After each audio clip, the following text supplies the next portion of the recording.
میں یہ کہہ رہا تھا کہ 2-3 چیزیں ہی ہیں بھائی جس پہ بیان بار بار کرنا پڑتا ہے.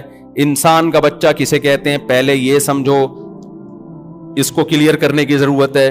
نمبر 2, پھر ہمیں سیدھے راستے پہ چلنے کے لیے جو موٹیویشن چاہیے اس پہ بھی ہمیں کون چلاتا ہے؟ قرآن چلاتا ہے. تو اس میں ہمیں سب سے پہلے یہ تصور دماغ میں بٹھانا پڑے گا کہ یہ دنیا رہنے کی جگہ بولو نہیں ہے. مریں گے یہاں سے, مریں گے. یہاں کی ترقی, یہاں کی عزت سب 2 نمبر.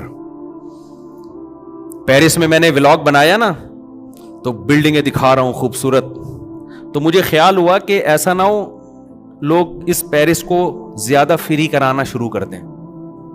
جرمنی بھی گیا نا, تو اب لوگ بھی دیکھ رہے ہوتے ہیں, گھوم رہے ہیں, تو میں نے کہا تھوڑا سا ہم آخرت کا تڑکا لگا دیں تاکہ لوگوں کو بس یہ انجوائے کرنے کے لیے, کوئی دل لگانے کی جگہ نہیں. تو میں نے کہا بھائی یہ پیرس آپ دیکھ رہے ہیں لیکن یہ دنیا ہے بہرحال مسافر خانہ, جانا سب نے کہاں ہے. اورنگی ٹاؤن میں رہتا ہو, ڈیفینس میں رہتا ہو, پٹیل پاڑا میں رہتا ہو, گندے نالے میں رہتا ہو, مر کے جائے گا کہاں؟ جہاں پیرس والا بھی وہیں جاتا ہے جہاں یہ جائے گا. تو دل لگانے کی جگہ نہیں ہے. نیچے لوگوں کے کمنٹس, ان مولویوں کو دیکھو خوب انجوائے کر رہے ہیں, پیرس گھوم رہے ہیں, اور ہمیں کیا کہہ رہے ہیں؟ دنیا دل لگانے کی جگہ نہیں. میں نے کہا پاکستانی قوم جو ہے نا ماشاءاللہ تبصرہ کرنے میں پیچھے نہیں ہے. کہہ رہے دیکھو اگر دل لگا, ان کا مقصد یہ تھا اگر دل لگانے کی جگہ نہیں ہے تو کیوں جا رہے ہو پیرس ہے بھائی؟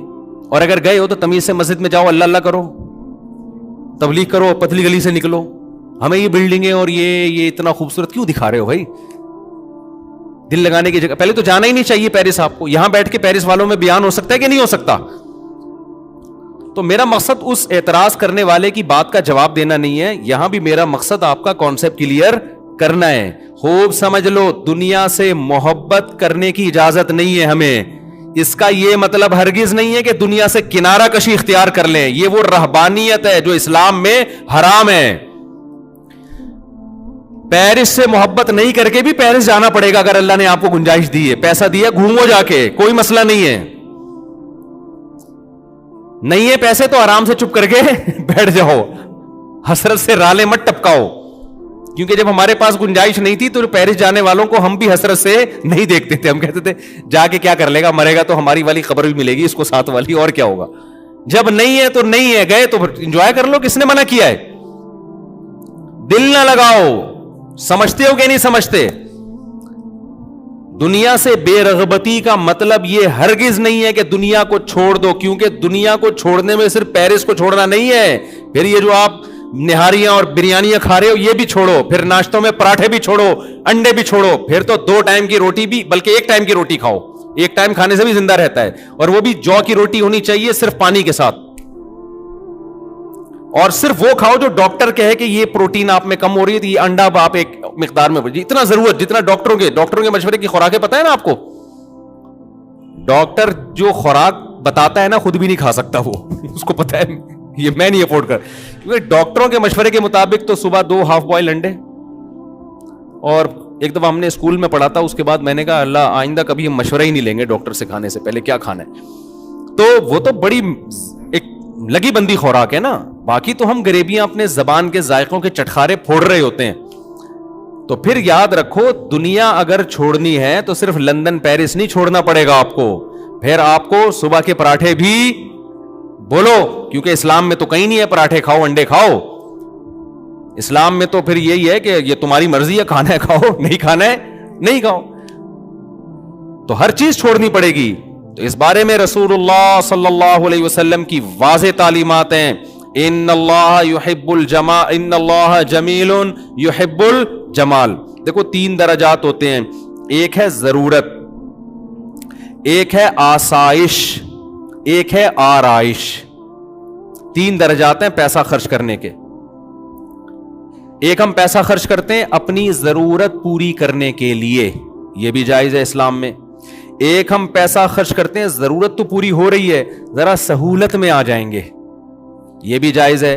تیسرا ہے کہ سہولت بھی ہے لیکن ہٹو بچوں کام نہیں ہو رہا, زینت نہیں ہے, اس کو کہتے ہیں آرائش. مثال کے طور پر آپ کو زندگی گزارنے کے لیے رات کو کوئی چھت چاہیے جہاں مچھروں سے, دھوپ سے, سردی سے, گرمی سے حفاظت ہو. تو اگر ایک کمرے کا بھی آپ کو گھر مل گیا اور اٹیچ باتھ روم مل گیا جس میں بیماریوں کا خطرہ نہ ہو اور صاف ستھری جگہ ہو, تو آپ کی رہائش کی ضرورت پوری, بولو, ہو گئی. خوراک کے معاملے میں کیا ہے؟ خوراک میں اگر آپ کو 2 ٹائم کی بھی روٹی مل جائے, تھوڑے بہت پروٹین اور کارب ہو, تو آپ کی ضرورت کیا ہو گئی؟ پوری ہو گئی.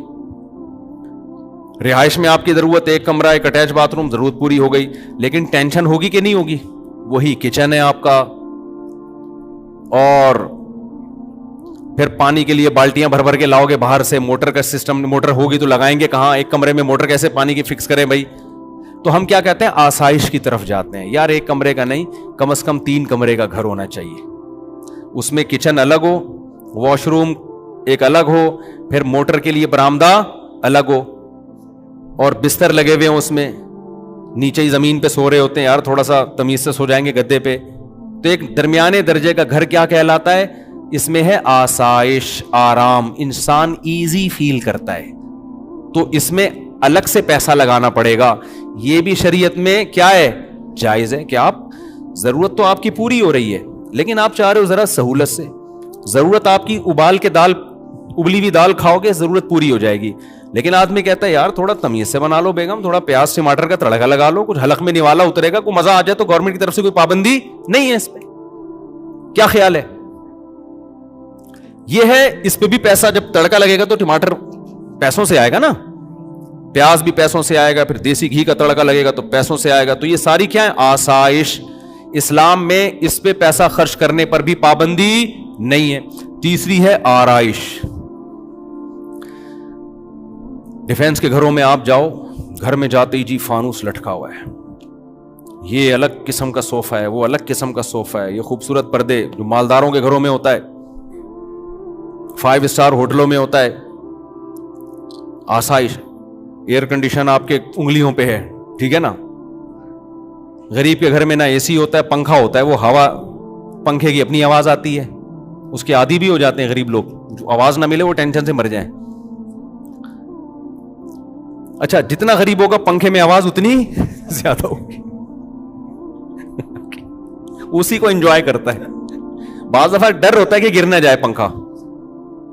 تو ایک دفعہ ایسا ہی ہوا, میں کسی جاننے والے کے گھر کے, بیچارے بہت غریب تھے, اللہ, مقصد کسی کا مذاق اڑانا نہیں. تو ایک پنکھا لگا ہوا تھا, وہ نہیں ہوتے پیڈسٹل فین جو ہوتے ہیں ڈنڈے پہ کھڑے ہوئے ہوتے ہیں, وہ یوں یوں یوں کر کے نا گھوم رہا ہے. تو میں نے کہا میں نہیں بیٹھ رہا, مجھے لگ رہا ہے کسی بھی وقت یہ سجدے میں چلا جائے گا.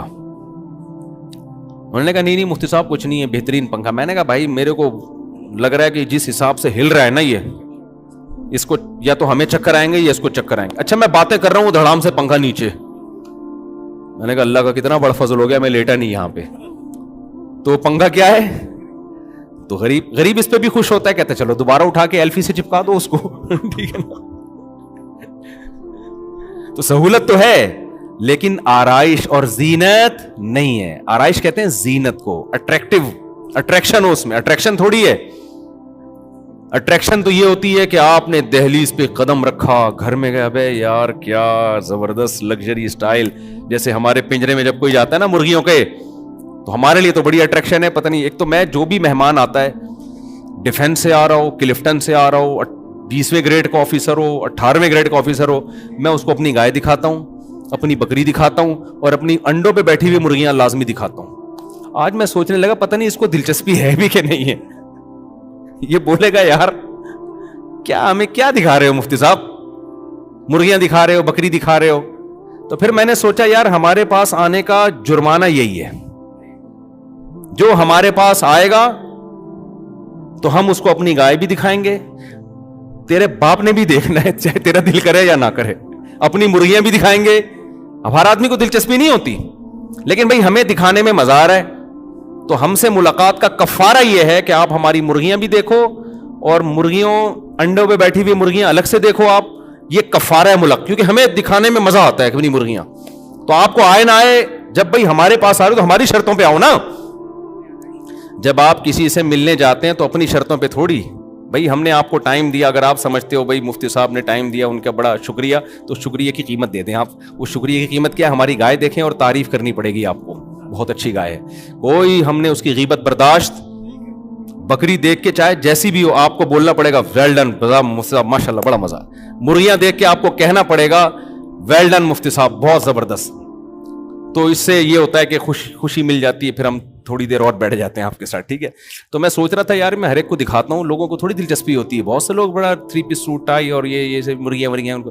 ایک دفعہ تو کیا ہوا, ایک صاحب ملنے کے لیے آئے, وہ امریکہ سے آئے تھے, امریکہ میں ہی ماسٹر واسٹر کیا ہوا, میں نے مرغیوں میں ہی بٹھا دیا ان کو, چائے وہی منگوا لی, اور مجھے تو مزہ آتا ہے. اب میں نے کرسی پہ ان کو بٹھا کے گیا, چائے منگوائی, میں نے کہا پیے میں آتا ہوں. میں آیا تو اب وہ کچھ کہہ بھی نہیں رہے. وہیں ہماری میٹنگ تھی کوئی, اب ہماری آدھا پونے گھنٹے کی میٹنگ ہوئی ہے, تو اس کے بعد مغرب کی اذان کا ٹائم ہوا, وہ اٹھ کے جانے لگے. میں نے کہا ٹھیک ہے, آپ کو تکلیف تو نہیں ہوئی یہاں مرغیوں میں کوئی؟ ان کو بہت تکلیف ہوئی تھی.